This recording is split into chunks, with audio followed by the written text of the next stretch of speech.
ने करबला का जिक्र किया है कि यजीद बोला मैं हाकिम हूं जबर करता हूं, हुसैन बोले मैं सैयद हूं सब्र करता हूं, यजीद बोला मैं सबको खिलाफ कर दूंगा, हुसैन बोले मैं सबको मुआफ कर दूंगा, और यजीद बोला इधर बर्चियां हैं भाले हैं, हुसैन बोले इधर सर कटाने वाले हैं। ये मेरा ही कलाम है, नातिया कलाम। और वहां पर उनको लगाने करबला का जिक्र किया है कि यजीद बोला मैं हाकिम हूं जबर करता हूं, हुसैन बोले मैं सैयद हूं सब्र करता हूं, यजीद बोला मैं सबको खिलाफ कर दूंगा, हुसैन बोले मैं सबको मुआफ कर दूंगा, और यजीद बोला इधर बर्चियां हैं भाले हैं, हुसैन बोले इधर सर कटाने वाले हैं। ये मेरा ही कलाम है, नातिया कलाम। और वहां पर उनको लगा आपका मैंने अभी एक वीडियो देख रहा था जिसमें आप जो है बहुत अच्छा गाना गा रहे थे और गीत गा रहे थे माँ के ऊपर, बहुत टचिंग था वो।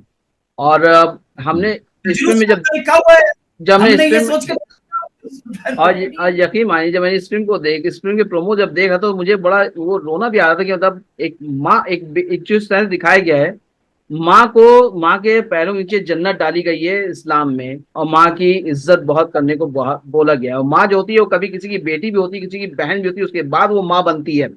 और जी जी, बड़ी हस्ती इम्तियाज दुनिया में कोई नहीं है जी। तो और आपको ये कथा कला माफ हो, मैं आपको ये अर्ज करना चाहता हूं कि मुझे मजबूरियों ने इस फिल्म का मौसीकार बना दिया।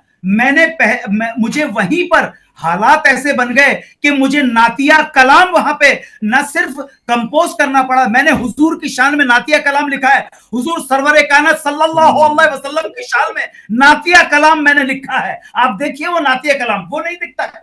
जी मैं नहीं लिखा। जी मैं समझ गया, मैं इसलिए मैंने देखा, इसलिए मैंने आपको बोल रहा हूँ। और जैसे मैंने इस फिल्म में जो देखा जा रहा है कि इसमें ये जो मुझे प्रोमो दिख रहा था, वो ये ट्रेलर में ये दिख रहा था कि औरतों पे ज्यादती जो इस्लाम में बहुत दिखाई गई है, औरतों को किसी भी हद में जाने के लिए उनको मतलब प्रेशर किया जाता है। बार-बार लेकिन इम्तियाज भाई ये बार-बार आप इस्लाम वर्ड क्यों यूज कर रहे हैं? क्योंकि मैं ट्रेलर लेकिन आप बार-बार पूरी आपकी फिल्म जो है पूरी ट्रेलर जो फिल्म आपका जो ट्रेलर दिख रहा है वो इस्लाम पे, इसलिए मैं इस्लाम की ही बात कर रहा हूँ। किसी और पे होता तो बुद्धिज्म पे बात करता मैं, लेकिन उसके अलावा सुनिए मैं बार-बार बोल देखेंगे और मुझे फोन करेंगे, मैं फोन नंबर दे रहा हूं आपको, मेरे पास है आपका फोन नंबर। हाँ जी, और आप मुझे फोन कीजिएगा ये फिल्म एक बार देख के, और दिल की तमाम गहराइयों के साथ एज ए मोमेंट मुझे फोन कीजिएगा आप।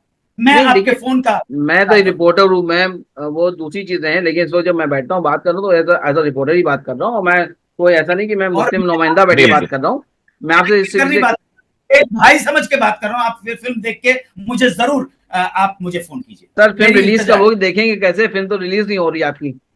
आपके चैनल के माध्यम से इतनी देर तक दूसरों के शूटिंग छोड़कर उन्होंने इजाजत दी है कि इम्तियाज भाई के सामने बैठो और सफाई दो। आप मुंसिफ हैं, आपके हाथ में डेमोक्रेसी नहीं है, ये ताकत दी है। इस अल्लाह करे आपकी सारी जायज दुआएं कबूल हो और आप फैसला करें। जी जी नहीं, दुनिया मैं इंतजार कर रहा हूँ इस फिल्म को देखने का, सब बेसब्री से इंतजार कर इस फिल्म को देखने का, क्योंकि आपकी एक्टिंग जो जबरदस्त है और जबरदस्त दिख रही है। आप जहां पे जिस फ्रेम में आप आए हैं तो आपने तो मुशायरा लूट लिया है वहां पे। तो बस देखिए, मैं ईमानदारी और अकीदत के साथ हर काम करता हूं, मैं उसूलों की तरह एक काम करता हूं, मैं हमेशा एक काम करता हूं उसूलों की तरह, सबसे पहले सलाम करता हूं। अब आप क्या कर लेंगे आप मुझको? मैं ये सरजमीन हिंदुस्तान पे पैदा हुआ हूं, मेरी वालदा अरबी फारसी और उर्दू की टीचर थी और वो ऐसे ही रिटायर हुए हैं। मैं क्या कर सकता हूं? मुझे अभी इस फिल्म में संस्कृत के श्लोक बोलने हैं, वो भी ईमानदारी के साथ बोलूंगा। और अरबिक के अंदर मुझे अगर पढ़ना है कुल अल्लाहु सदल्लाहु समद, अगर मुझे बिस्मिल्लाह तो मैं भी सही पढ़ूंगा, उसमें भी सही बोलूंगा। मेरा काम सही काम करना है, गलत नहीं करूंगा भाई। अगर आपको लगता है कि क्या मुस्लिम कम्युनिटी में औरतों पे ज्यादती होती है, मैं आपसे ये पूछना चाहता हूँ।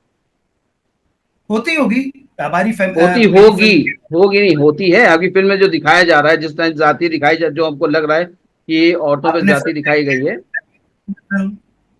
जी no, you have seen the film, kindly see the film and then pass the judgement.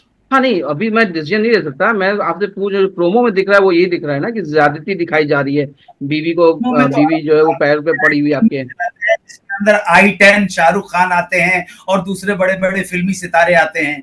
Promo is just the hint and the creative part of promoting a movie. As simple as that. तो देखिए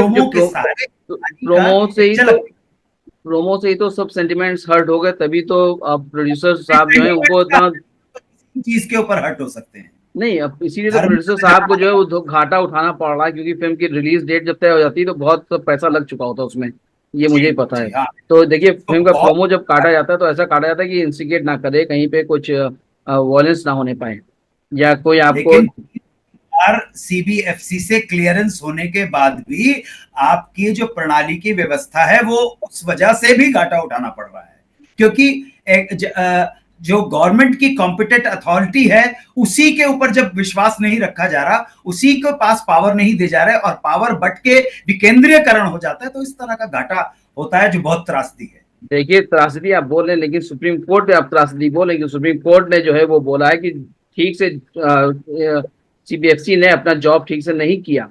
तो supreme court ने जब ऐसा बोल दिया तो आप उसको त्रासदी कहेंगे तो सीधे सुप्रीम कोर्ट पे वो कटाक्ष हो जाएगा।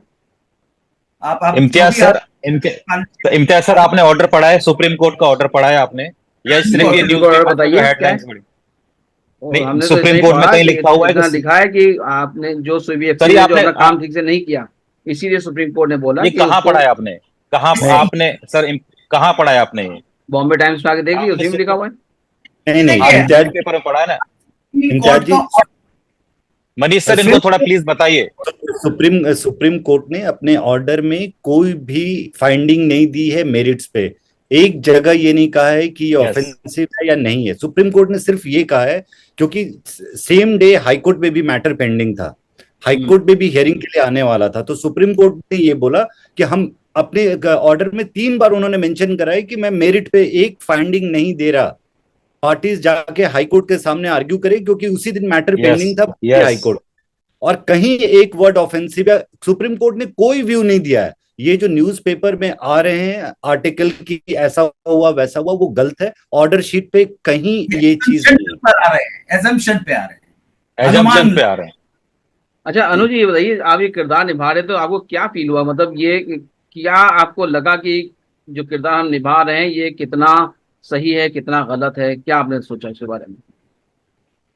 वो एक ऐसा शख्स है जो अपने मजहब की डॉक्ट्राइन को फॉलो करता है और किसी भी कीमत पर तब्दीली के लिए राजी नहीं है, और उस तब्दीली के लिए राजी ना हो पाने की वजह से वो बजाते खुद कहीं जिस प्रक्रिया से, जिस दौर से गुजरता है उसको छुपाता है, छुपाने की कोशिश करता है।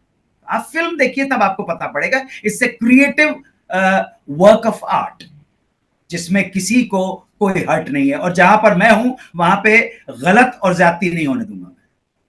नहीं, वो तटस्थ भाव का रैशनल आदमी हूं।